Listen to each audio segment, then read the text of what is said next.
you done now? Broadcasting live from Houston, Texas, and around the world.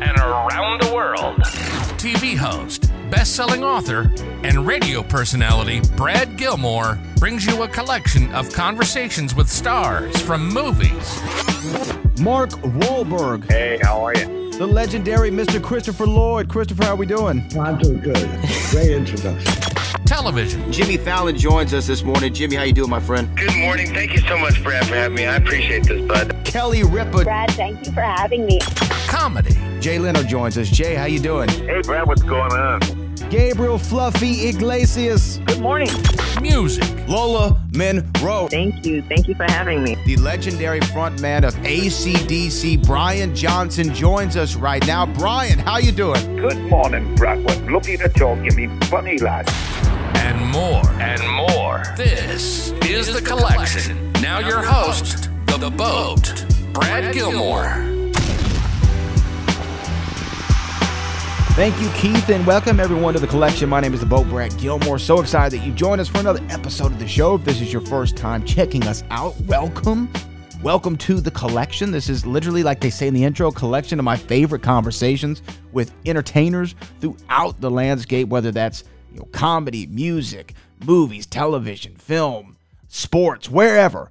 We have them here on The Collection, and today is no different. Really excited to get to our guest today, but I want to remind everyone, if you're checking this out and you haven't left us a rating or a review in your favorite podcast app, go ahead and do so. It really helps us over here at The Collection.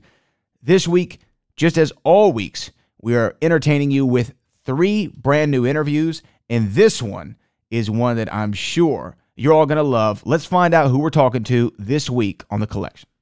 And he joins me right now on the show, ESPN 975, 92.5. We have a special guest who's talking about one of the most dynamic personalities in the history of the National Basketball Association. This man is a staff writer and editor for the Washington Post and a Houston native. We're talking about the new book, Barkley, a Biography, and Timothy Bella, the author, joins us right now on the air. Timothy, how you doing?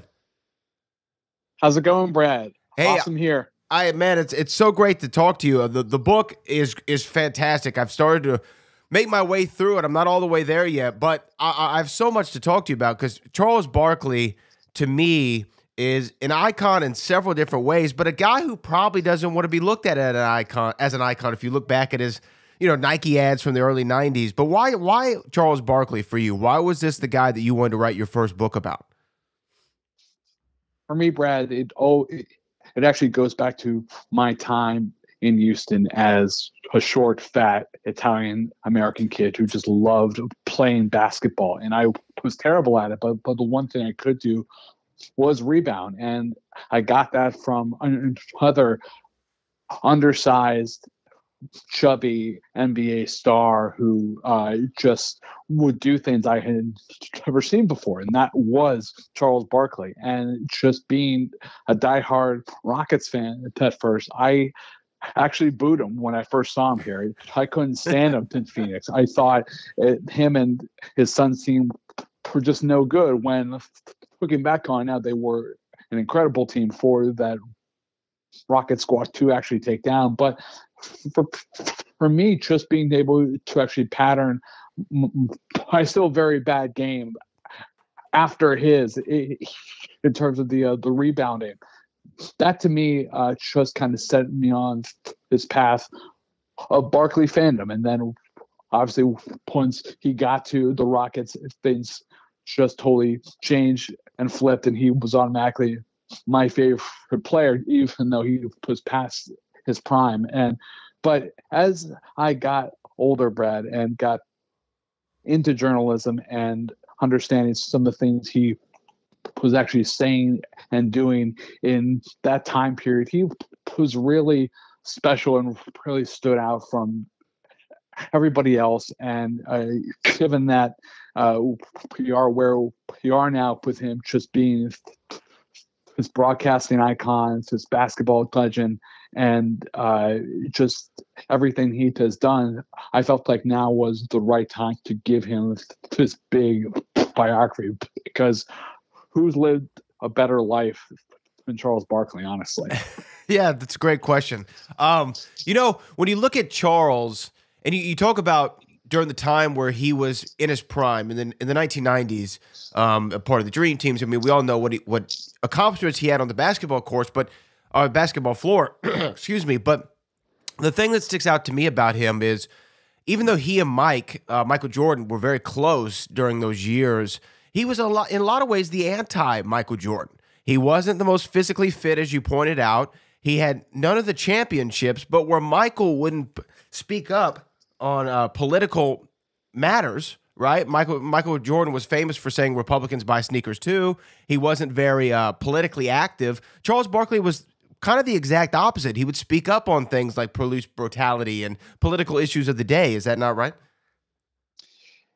It's true, Brad. And MJ also famously said, I wish I could say some of the things that Chuck could, because in Jordan's eyes, he just couldn't say or do a fraction of what Barkley could. And I think that's due at least in part to Chuck understanding that he was always going to be honest with the public and to always present himself without a filter, sometimes for good, sometimes for very bad. But in Barkley's case, he really did embrace being the opposite of Michael Jordan. They famously did several ads with each other on that Dream Team in Barcelona. They were just a dynamic duo out there, just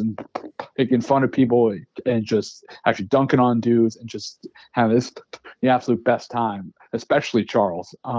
And when it came to that 93 finals too, it's arguably one of the best finals in NBA history. You had someone in Jordan at the peak of his powers and Barkley at the peak of his MVP season, if everything else going on. Those two colliding in 93 was such a boon for the NBA. And it really did show that even though Michael Jordan really did not have a true rival per se, Charles Barkley was probably the closest who actually got to that level, and it really does speak to Charles and what he was able to actually do back then, Brad. Yeah, Charles Barkley, again, I mean, we talk about those commercials from the 1990s that people don't remember. He's pretty much said, I'm not a role model. I'm a basketball player. Don't look to me for, your kids to look up to me or anything like that. But in a lot of ways, him doing that made him an icon of his generation. And Charles hasn't changed a whole lot, even in going into his run as one of the most colorful commentators, I think, in sports broadcasting history as a part of Inside the NBA, along with Chuck and Kenny and EJ. He's continued to kind of be the brash Charles Barkley, and I feel like he gets away with stuff that most people shouldn't get away with nowadays. I mean, even when we talk about the San Antonio thing, which is always a classic of Charles Barkley's, how does Chuck kind of stay bulletproof in your estimation? He really has morphed into America's crazy uncle in a lot of ways, Brett, in that he's going to say and do things that for any other person would probably get them canceled or just really hurt them in their brands. Well, Charles, his brand is exactly that, in that he's going to say anything and still bounce back, and in a lot of cases be funnier, stronger, and even more well paid than he was before. I mean, you talked about the ongoing gag with the wonderful women of San Antonio, and how he every night on Turner would just get egged on by Shaq about these big old women who wear bloomers and eat churros in San Antonio, and people forget it caused a ton of blowback from women's groups from the whole city of San Antonio, to the point that the executives at Turner forced Charles to apologize on air. Well, the only issue is when it got to that time to actually apologize on air, Charles did not apologize at all. Instead, he said, if you don't like what I'm saying, change the station, because I am going to keep talking about these women of San Antonio and any other subject I deem fit. And Shaq told me that was by far the funniest moment he's ever had with Charles, because even in the face of all of his public pressure, he just went on air and he doubled down on something that for a lot of people was deemed offensive, but he just didn't care because people have been tuning into him for over 2 decades now. And without Charles Barkley, there's probably no inside the NBA. So he definitely has a level of protection and security that less than 1% of people in this country have, probably. You know, when you watch Inside the NBA, which is, it's crazy. I think that Charles Barkley, if my math is right, has been on that show. Has he been on that show longer than he was in the floor for the NBA? Is that right? That's correct, Brad. Wow. He's been there 22 seasons now, and he was a player for 16. So most people nowadays might know him as the commentator and not the, round mound or rebound. But when Chuck and Shaq, a lot of times they're the ones who get into the most scuffles on that show. They sit on opposite sides of the table, opposite ends, I should say. Shaq always likes to throw in the rings thing. Well, how many rings you got, Chuck? How many rings you got, Chuck? And, I mean, everyone who knows Charles Barkley. Google me, Chuck. Google me, Chuck. Right, yeah, Google me. There are several players who never went to that level and was able to win the team accomplishment of winning the NBA Finals. Charles Barkley being one of the most notable. How much of that do you think impacts his legacy? Because in my mind, it doesn't make me look at him any differently as a player. I'm kind of with you on this one, Brad. I do think it did bug him for an extended period of time. And if you look back on his old interviews in Houston in his last few seasons there, especially after John Stockton shot, ended the Rockets season in '97. You hear him in these interviews just finally beginning to actually process what it means for him to possibly be the greatest NBA player without a championship. And that is something that has weighed on him. It did weigh on him. And I do think, though, as he's gotten older and as more years have passed by at Turner, and he's been able to really change how we look at sports studio shows in general, I do think the pain that has come from not winning a championship has mostly worn off. And I say that because he often refers to his 2 gold medals as being his championships. And honestly, from what he's done at Turner, I mean, he's one of only a few figures in NBA history to get inducted into the Hall of Fame 3 separate times, and one of those was for Inside the NBA. So it really does speak volumes to his life in basketball and his contributions to basketball. I do think the only time he really thinks about it is when Shaq does bring it up or when Kenny does bring it up. But in general, though, considering the amount of money he's getting paid and how well he's able to just kind of BS on his job in talking basketball and anything else he wants, I think that winning a championship would not impact the way people see Charles Barkley and his legacy.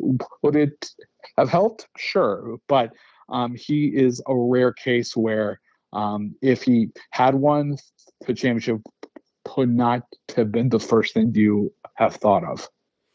To definitely agree on that one, Tim. We're talking to Timothy Bella, the author of Barkley, a biography. You can get it right now wherever books are sold. My final question for you here, Tim, is first of all, congratulations to your TCU Horned Frogs. They're doing really great this season. I know that you're an alumnus of, Go Frogs. of TCU. But when I had the privilege of writing a couple books myself, published in 2020 and 2022, and after I wrote the first book, I was reminded of Daniel Craig, who famously plays James Bond, and there was his penultimate edition as Bond was a movie called Spectre, and after the movie was over, he was doing the press tour, and they asked him, "Would you ever do another James Bond?" And he jokingly looked at the glass that was in front of him, a glass of water, and he said, "I'd rather smash that glass and slit my wrist than to ever do a James Bond movie again." That was his response. Now, he went on to do another James Bond movie after that. That was how I felt after writing a book. I said, that was the most arduous process of my life. I never want to do it again. And then I ended up doing it again. My question to you, Tim Bella, is are we going to get another book? And do you have an idea? Are you kicking the tires at all? Or are we just going to let Barkley ride out for a little bit? Yeah, no, it's a great question. And I just spoke with the author Jeff Pearlman, whose new Bo Jackson book just came out.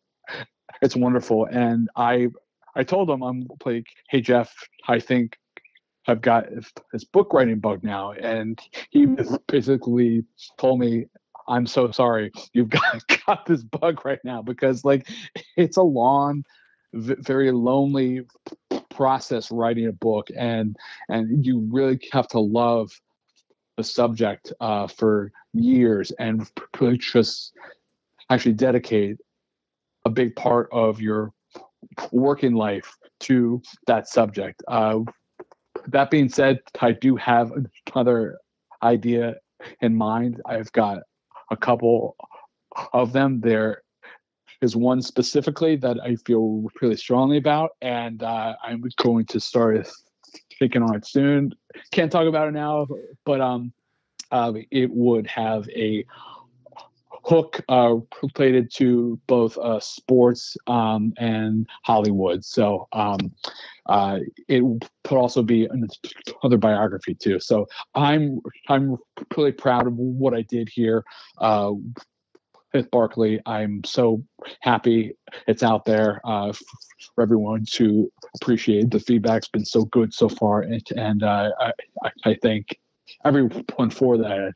But I'm not done yet, though, Brad. All right. Well, I can't wait to read the next one. Timothy Bella joins us right now. Again, the book is called Barkley, a biography. You can get it wherever books are sold. Timothy, congratulations on the newborn and all your success. Thank you so much again, Brad. And happy holidays, too.